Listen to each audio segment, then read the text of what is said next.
Bismillahirrahmanirrahim. Assalamualaikum warahmatullahi wabarakatuh. Bismillah, alhamdulillah, wassalatu wassalamu ala rasulillah wa ala alihi wa sahbihi wa mawalah amma ba'd. Qala Allah Ta'ala fi kitabihil karim wa huwa asdaqul qailin. A'udzu billahi minasy syaithanir rajim. Bismillahirrahmanirrahim. Alladzina immakkannahum fil ard aqamus shalah wa atawuz zakah wa amaru bil ma'ruf wa nahau 'anil munkar walillahi akibatul umur. Sadaqallahul adzim. Allahumma arhamna bil Qur'an. Pemirsa TV One yang dirahmati Allah, alhamdulillah atas izin dan perkenan Allah Subhanahu wa taala, kita pada hari ini berjumpa melalui TV One. Kita insya Allah akan membahas bagaimana membangun peradaban masyarakat berbasis masjid. Allah Subhanahu wa taala sudah memberikan petunjuk yang cukup jelas kepada kita di dalam firman-Nya dalam surah Al-Hajj ayat 41 yang saya bacakan tadi, yaitu Allah berfirman, alladzina immakkannahum fil ard aqamus shalah al-ayat. Orang-orang yang kami kokohkan kedudukan mereka di muka bumi, aqamus shalah, mereka menegakkan salat, wa atawuz zakah, mereka membayar zakat, wa amaru bil ma'ruf, mereka memerintahkan perbuatan yang ma'ruf, wa nahau 'anil munkar, dan mereka melarang perbuatan yang mungkar. Walillahi akibatul umur. Segala akibat urusan yang baik-baik adalah semuanya kembali kepada Allah Subhanahu wa taala. Pemirsa TV One yang dirahmati Allah, dalam ayat ini jelas Allah Subhanahu wa taala memberikan gambaran kepada kita bahwa orang-orang yang telah kami kokohkan kedudukan mereka, dalam tafsir dikatakan yang kami menangkan mereka atas musuh-musuh mereka. Dalam tafsir yang lain dikatakan yaitu adalah Rasulullah dan para sahabatnya yang telah kami berikan kekuasaan atas kota Makkah, di mana sebelumnya mereka adalah berpusat di kota Madinah. Dan setelah terjadi berbagai konfrontasi, bahkan peperangan antara Makkah dan Madinah, Allah Subhanahu wa taala pada tahun 8 Hijriah memberikan kemenangan kepada Rasulullah dan para sahabatnya yang sering diabadikan di dalam surah An-Nasr. Idza jaa nasrullahi wal fath wa ra'aitan nasa yadkhuluna fi dinillahi afwaja. Jika datang pertolongan Allah dan kemenangan. Al-Fath di situ kemenangan adalah Fathu Makkah, penaklukan kota Mekah yang terjadi pada tahun 8 Hijriah, yakni 8 tahun setelah Rasulullah hijrah dari kota Makkah ke kota Madinah. Rasulullah kembali lagi ke kota Makkah dengan membawa 10.000 pasukan sehingga Mekah bertekuk lutut tanpa syarat. Nyaris tidak ada pertempuran sama sekali dalam penaklukan kota Mekah, karena Rasulullah menyampaikan siapa saja di antara kalian yang masuk ke Ka'bah aman, yang menutup pintu rumah masing-masing aman, yang masuk ke rumah Abu Sufyan aman. Itulah penaklukan kota Mekah dan itulah kemenangan yang Allah berikan kepada Rasulullah dan para sahabatnya. Dan inilah yang kemudian diungkapkan kembali di dalam surah Al-Hajj ayat 41. Alladzina immakkannahum fil ard. Orang-orang yang apabila kami kokohkan kedudukan mereka di muka bumi, Maka ada 4 hal yang mereka lakukan. Yang pertama adalah aqomus sholat, mereka menegakkan sholat. Wa atawu zakah, yang kedua mereka membayar zakat. Wa amaru bil ma'ruf, yang ketiga adalah mereka selalu menyuruh kepada perbuatan yang ma'ruf, yang baik, yang dikenal oleh agama Islam. Wa nahau anil mungkar, dan mereka selalu melarang dari perbuatan yang mungkar, artinya yang jelek, artinya yang diingkari oleh Islam. Pemirsa TV One yang dirahmati Allah, apa yang bisa kita ambil dari ayat ini? Pelajaran yang bisa kita ambil dari ayat ini adalah apabila kita ingin mewujudkan masyarakat kita, membangun peradaban masyarakat kita yang betul-betul kokoh di muka bumi. Kalau kita bangun RT, RT yang kokoh.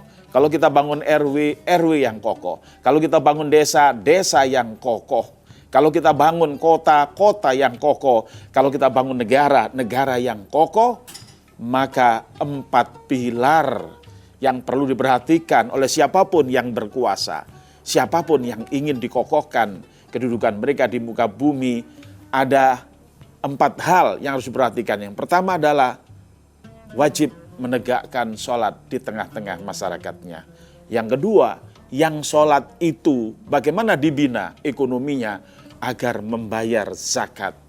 Dan yang ketiga adalah bagaimana mereka yang sudah sholat dan yang membayar zakat itu, mereka peduli dengan kehidupan masyarakat, sehingga mereka menyaring agar masyarakat menjadi masyarakat yang terbaik. Khairu ummah, masyarakat yang terbaik adalah masyarakat yang selalu mengunggulkan kebaikan, mengunggulkan yang ma'ruf, maka mereka selalu perintahkan perbuatan yang ma'ruf. Dan mereka yang mengeliminasi segala kemungkaran, agar tidak terjadi kemungkaran. Sebab kalau kemungkaran itu laksana api, kalau kecil mungkin bisa bermanfaat, tapi kalau begitu besar, kemungkaran tidak bisa dihandle lagi, maka yang terjadi adalah kebakaran besar. Oleh karena itu, kita kalau betul-betul mencita-citakan agar negara kita adalah negara yang kuat, negara yang berkah, yang aman, yang sentosa, mari kita tegakkan 4 hal ini. Kita mulai dulu dari menegakkan sholat. Bagaimana agar kita menegakkan sholat? Maka harus dilakukan kerjasama antara DKM dan seluruh pengurusnya dengan pengurus RT RW.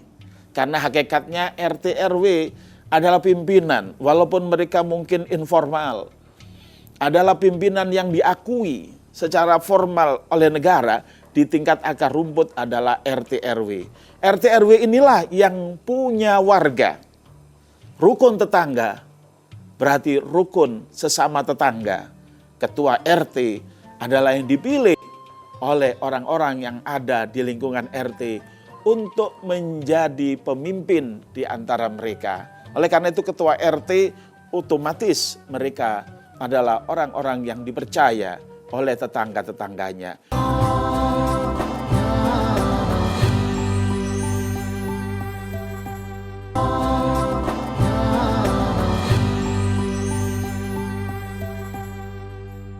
Demikian juga ketua RW adalah seorang atau sosok yang dipilih oleh para RT sehingga mereka bisa bersatu dalam kesatuan rukun warga.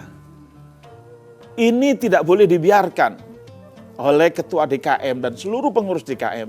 Harus ada koordinasi antara RT RW dengan pengurus DKM agar memakmurkan masjid. Khususnya harus dimulai dari waktu subuh. Kenapa waktu subuh? Karena waktu subuh adalah waktu yang peluangnya paling besar. Kalau zuhur asar barangkali banyak warga yang bekerja di luar wilayahnya. Bahkan mungkin di luar kotanya. Tetapi kalau subuh umumnya mereka masih di rumah.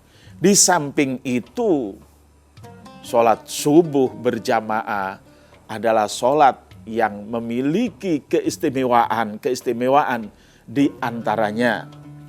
Dia dicantumkan di dalam Al-Quran. Sebagaimana firman Allah Subhanahu wa ta'ala, Aqimis sholata liduluki syamsi ila ghasaqil laili wa qur'anal fajri.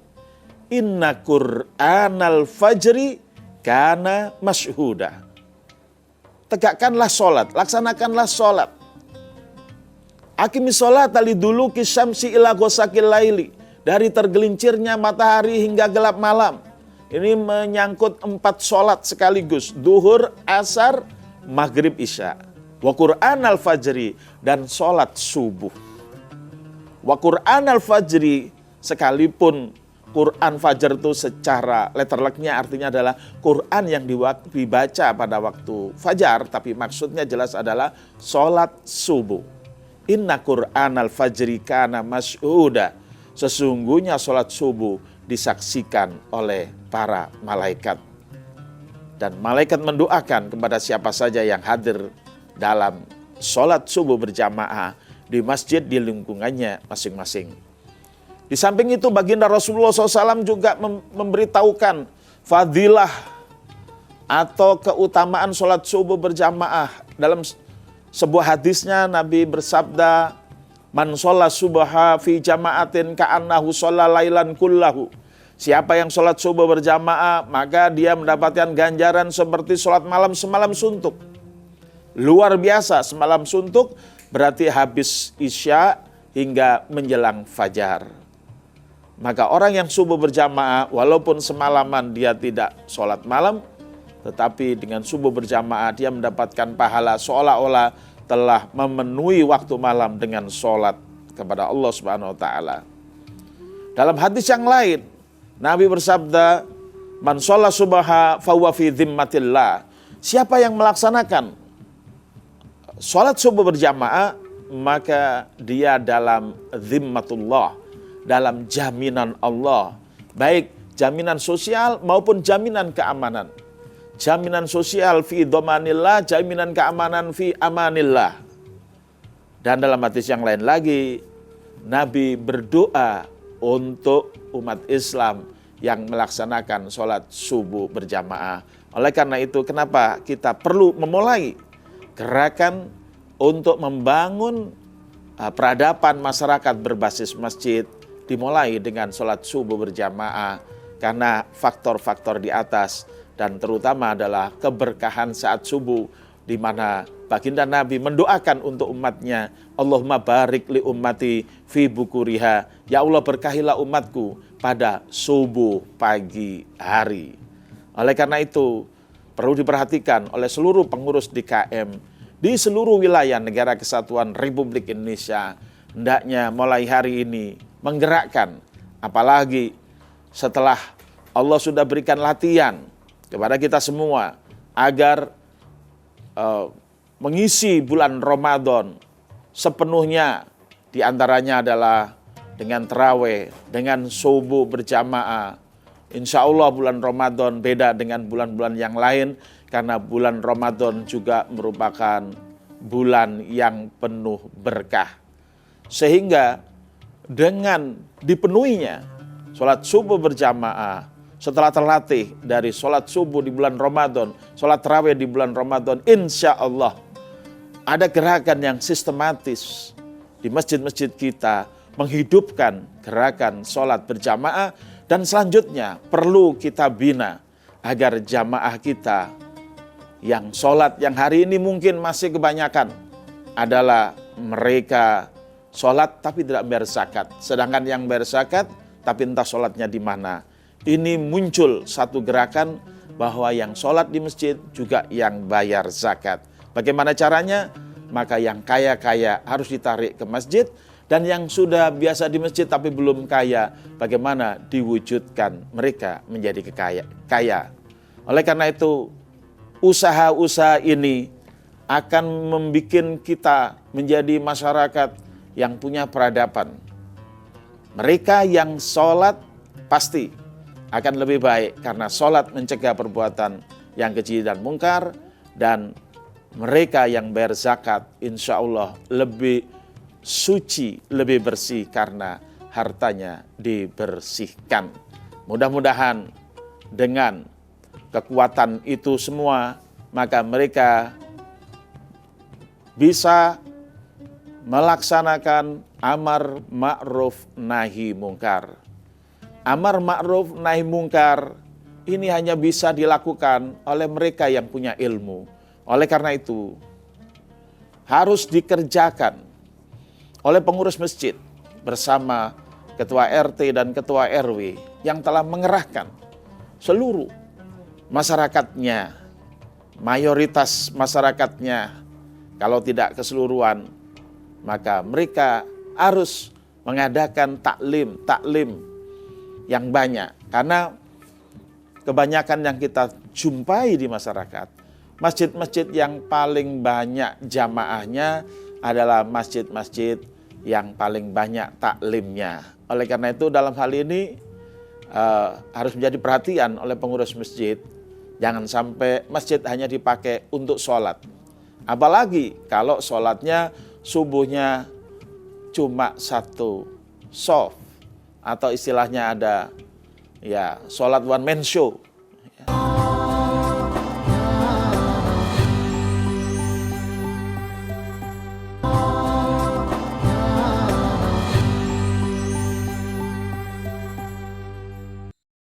Yang adzan dia, yang qomat dia, yang imam dia juga, makmumnya dia juga. Ini namanya sholat one man show. Oleh karena itu harus diadakan suatu gerakan dari pengurus masjid yang merangkul ketua RT dan ketua RW, bahwa ketua RT dan ketua RW sebenarnya adalah satu misi daripada perjuangan Islam. Karena namanya juga rukun tetangga, rukun warga. Kata rukun itu sendiri memang bahasa Indonesia, tetapi asal usulnya adalah bahasa Arab. Tentu saja di sini adalah bahasa Islam. Sebab dimulai dari rukun iman. Rukun Islam, kita tahu rukun iman ada 6 perkara. Rukun Islam ada 5 perkara. Maka boleh kita buat rukun RT dan rukun RW itu adalah 4 perkara. Kalau ingin RT-nya, RW-nya menjadi RT dan RW yang kokoh, bukan RT dan RW yang roboh, maka laksanakan 4 hal. Yaitu yang pertama, tegakkan sholat berjamaah. Yang kedua adalah bina masyarakat agar membayar zakat. Yang ketiga, melakukan amar ma'ruf. Yang keempat, melakukan nahi mungkar. Amar ma'ruf dan nahi mungkar ini tidak gampang, saudara. Harus dimulai dengan taklim. Oleh karena itu, pemirsa TV One yang dirahmati Allah, mari kita dorong semangat untuk taklim, semangat untuk belajar dari masyarakat kita, dan kita dorong agar pengurus RT RW serta pengurus masjid tidak segan-segan mengundang para ulama dari pesantren, dari majelis ulama, dari ormas-ormas Islam yang concern, yang peduli dengan pembangunan masyarakat, wabil khusus adalah membangun peradaban dengan basis masjid. Insya Allah, kalau masjidnya rame, insya Allah, kalau masjidnya sudah betul-betul terisi dengan baik, maka di situ terdapat masyarakat yang punya harapan untuk memunculkan masyarakat yang sehat, masyarakat yang bersih,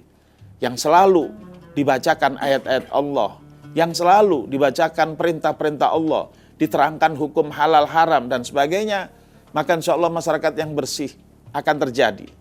Masyarakat yang selalu beramar ma'ruf dan bernahi mungkar.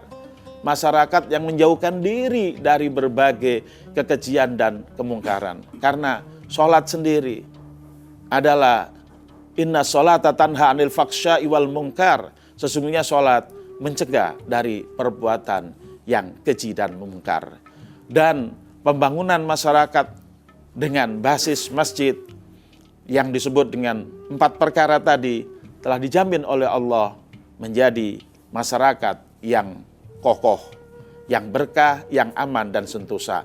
Keberkahan itu dijamin oleh Allah SWT apabila masyarakat itu beriman dan bertakwa sebagaimana firman-Nya lau anna ahlal qura amanu wattaqau la fatahna alaihim barakatim minas sama'i wal ard. Kalau sekiranya penduduk negeri-negeri itu beriman dan bertakwa, maka kami akan buka keberkahan dari langit maupun dari bumi. Insya Allah keberkahan akan didapat oleh kita apabila kita betul-betul menegakkan keimanan, memastikan agar tiap-tiap masyarakat kita setiap hari adalah semakin meningkat keimanannya. Nabi bersabda, kalau engkau lihat ada orang yang selalu bolak-balik dari rumahnya ke masjid, dari masjid ke rumahnya, dari rumahnya ke masjid. Begitu mendengar adzan, dia berangkat ke masjid. Dan seterusnya 5 kali sehari. Kata Nabi, pastikan atau lihatlah bahwa itulah orang mukmin.